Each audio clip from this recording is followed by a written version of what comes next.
Hello, boys and girls, and welcome to another wonderful week of first grade reading. This week we will be taking a look at first grade informational text read aloud.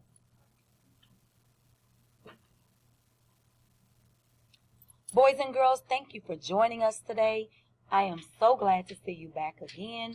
For those of you who don't know me, my name is Mrs. Ward.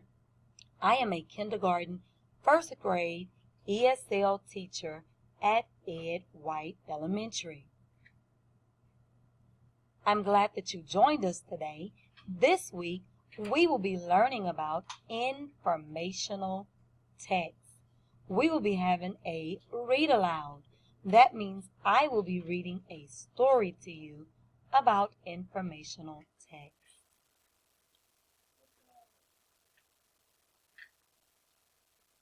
I want you to think about how can you tell if a story is informational text? What might you see in a story that is informational text? Do you remember what we have learned about informational text? One thing, she said it gives you information. It might have real pictures. It will have real pictures. It might have fake, but normally the pictures are real in informational text. On the screen, it says it can have subheadings or captions. Subheadings means they give you a title above the text to tell you what it's going to be about. Here are some other things you might see in informational text. Does it teach you something? If it is informational text, you will learn from the story. It might be teaching you something. That's one clue that it is informational text. Is it trying to convince you to do something? Sometimes informational text will try to persuade you. It will give you information on why you should do something, like why you should recycle, or why you should be a good student, or why you should help others. Why you should do your homework, that's correct. It might give you steps or directions, like a recipe. It might tell you how to fix something, how to bake something, how to cook something, how to put something together. So informational text can be telling you how to do something or make something. Does it use real pictures? Yes. In informational text, we can look for it to use real pictures. It may contain a table of contents. A table of contents tells me what page do I look on to find certain information. So remember, if it is informational text, you might learn something. It might try to convince you to do something. It might give you steps or directions. It may contain a table of contents. It might use real pictures, subheadings, or even captions.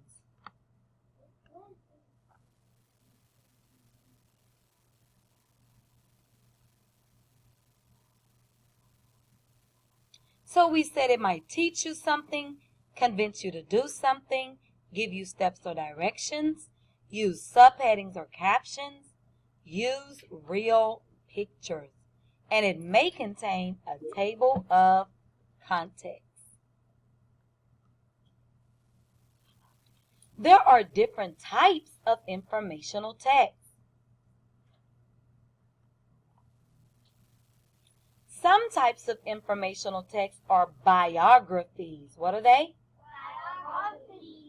A biography is a story about someone else's life. It is telling you about someone's life. So it might be a story like a story about Martin Luther King or Cesar Chavez. Autobiographies. What is it called? Autobiographies are stories that you tell about your own life. So it is you talking about your own life. Another type of informational text is recipes. Recipes give you information on how to cook something.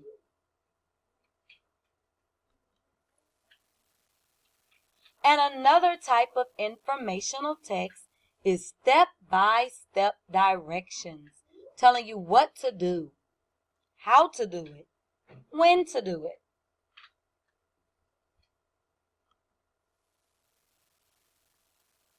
It could also be a nonfiction story. Remember, nonfiction means the story is real. So it could be a real story that's trying to teach you, persuade you, or inform you about something or someone.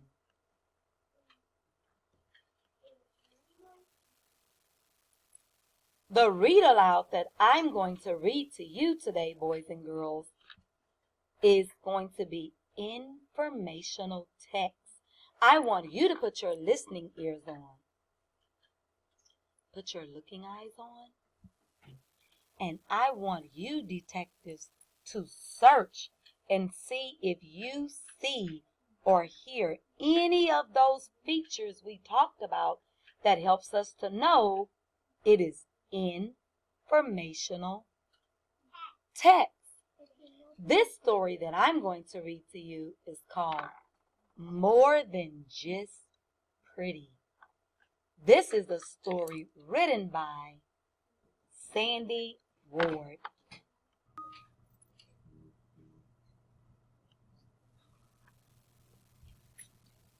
Birth. Sandy Ward was born in Houston, Texas, to the parents of Sam and Patricia Hughes. She was the only girl with 3 brothers. Did you see anything that lets you know this is informational text? It gave you real facts. It said she had 3 brothers. It told you Sandy Ward was born in Houston, so that was another fact. Did it use real pictures or cartoon pictures? It used real pictures. Also, what is this thing called at the top? That title is called a subheading. What is it called?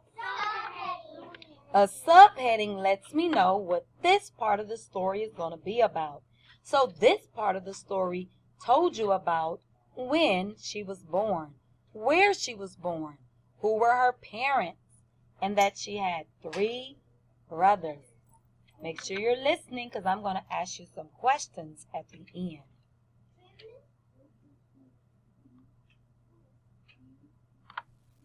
Childhood. Being the only girl with all brothers made Sandy tough. In 1st grade, she had an amazing teacher named Mrs. Adger, and she knew then that she would grow up to be a teacher. Did you see a subheading on this page? It was called childhood. So that let me know this part of the story was about her childhood. What did she decide in her childhood? She wanted to grow up to become a teacher. When did she decide she wanted to be a teacher? She wanted to do it when she grew up, but she knew when she was in the first grade, like you guys. So you can start thinking now, what do you want to be when you grow up?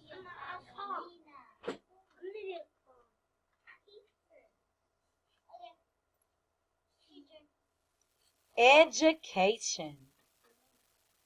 Sandy did finish college and went to get her master's degree in educational management. She did indeed become a teacher. And Miss Ward sees a little mistake right here, so I'm going to fix it. It says Sandy did finish. It should have said Sandy did finish.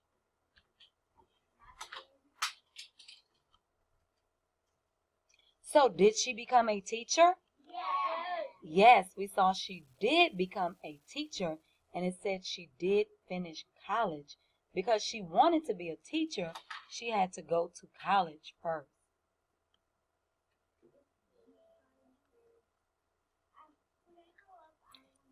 Marriage. While in middle school, Sandy met her best friend, Greg.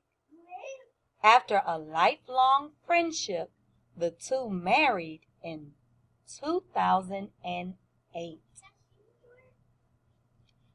How did you guess?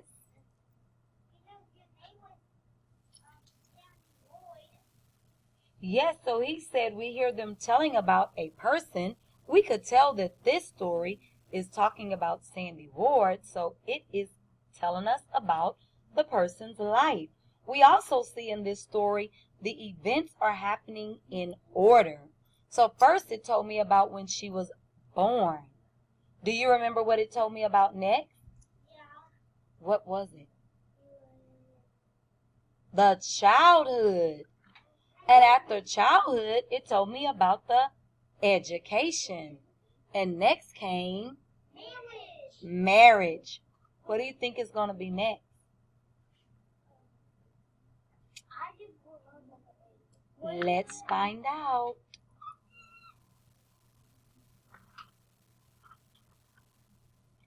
Motherhood. Along with always wanting to be a teacher, Sandy always wanted children. She had 2 sons and a daughter. Her children were one of her greatest joys.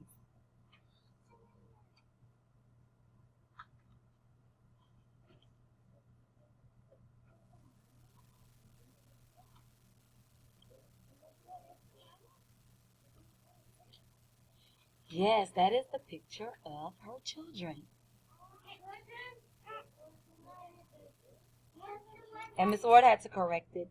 It said, along with always wanting to be a teacher, Sandy always wanted children. She had 2 sons and a daughter.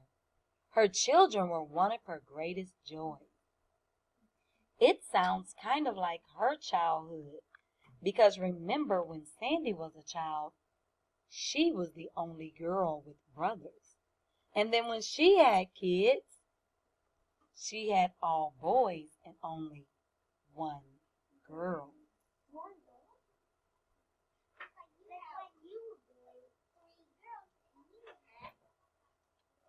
Expect the unexpected.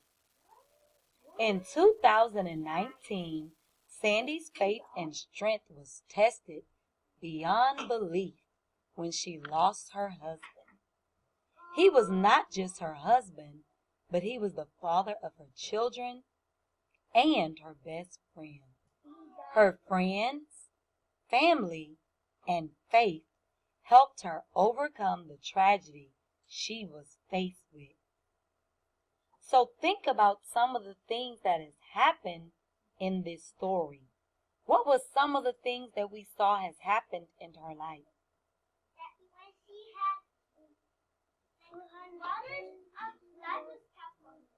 That when she had brothers, her brothers made her tough. Yes. What else? She always wanted children. She wanted to get married, and she married her best friend.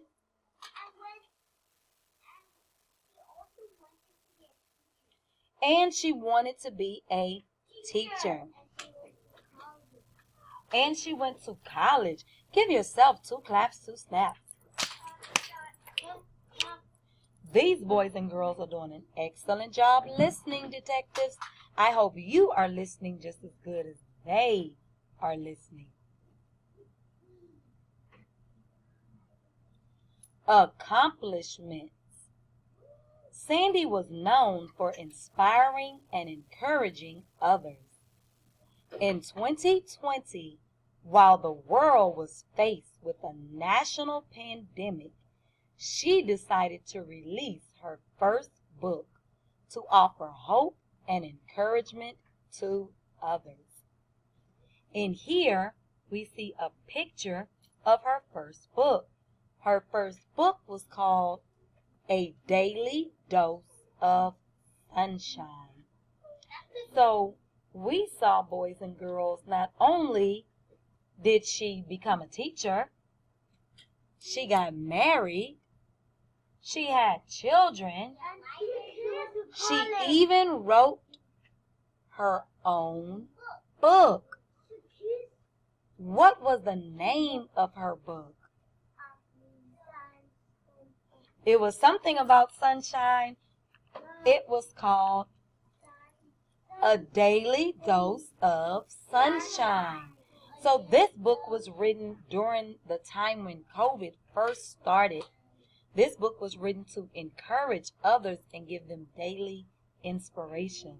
So where it says accomplishments, it means what was the good things that they did. Like finish college, write a book, got married, had children, won awards. Those type of things are accomplishments.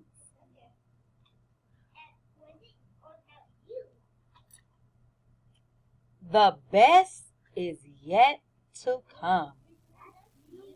Miss Ward continues to inspire and motivate others. Her favorite activity is spending time with her family and friends. She continues to mentor and train teachers and educate children. Her best work remains to be seen, so stay tuned. The end. Great job listening, boys and girls. In this story today, we heard informational text. We said informational text is a story that is written to give you information. What was this story giving you information? Was this story about penguins? No. Was it about turtles? No. It was about who? Who was this story about? You. This was a story about me. This was a story about my life. What did I tell you about my life in this story? I had children. I always wanted to be a teacher. I went to college. When did I decide I wanted to be a teacher? When I was little. In what grade? In first grade. When I was little in first grade, I decided I wanted to be a teacher. So it's never too early to start thinking about what is it that I want to do.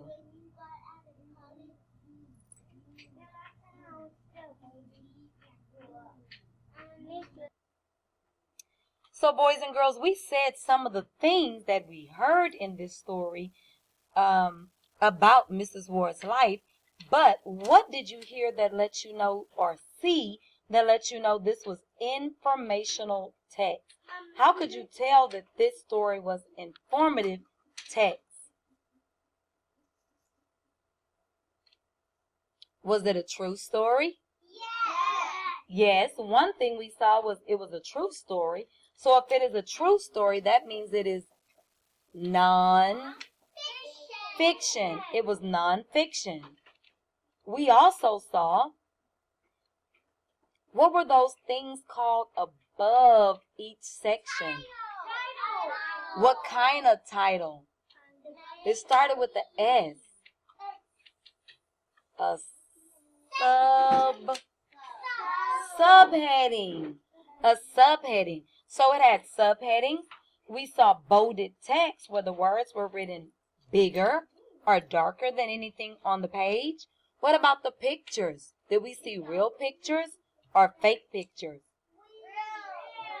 We saw real pictures. So we saw that this was informative text because it was teaching us something. It was telling us about somebody's life. It was nonfiction. It was real pictures. It also went in order. It told us from childhood all the way up to adulthood.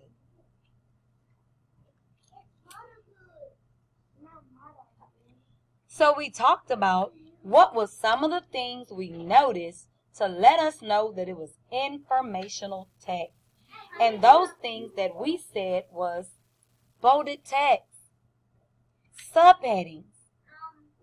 It was nonfiction. It was a real life story. It gave us information about somebody's life. It had subheadings.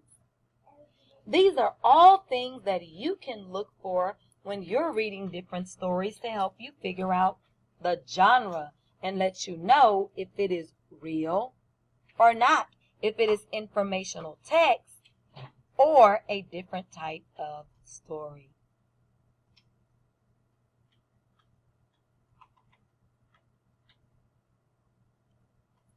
Now, boys and girls, for your independent practice, I want you to write at least 5 facts about your life. I told you about my life, but think about your life. When you're writing about your life, you could tell, who are your parents? Where do you live? Who do you live with? What do you want to be when you grow up? Do you have any sisters or brothers? Are you the only girl? Are you the only boy? What do you want to do with your life? Miss Ward told you that she wanted to be a teacher. She wanted to have kids. She got married. Think about, what job do you want to have? Tell us real things about your life. And guess what? Maybe you could write your own book. I told you when I grew up, I wrote my own book. So you could become an author too by writing a story about your life. Think about the fact maybe you want to be a cop. You could tell us what you're going to do to become a cop.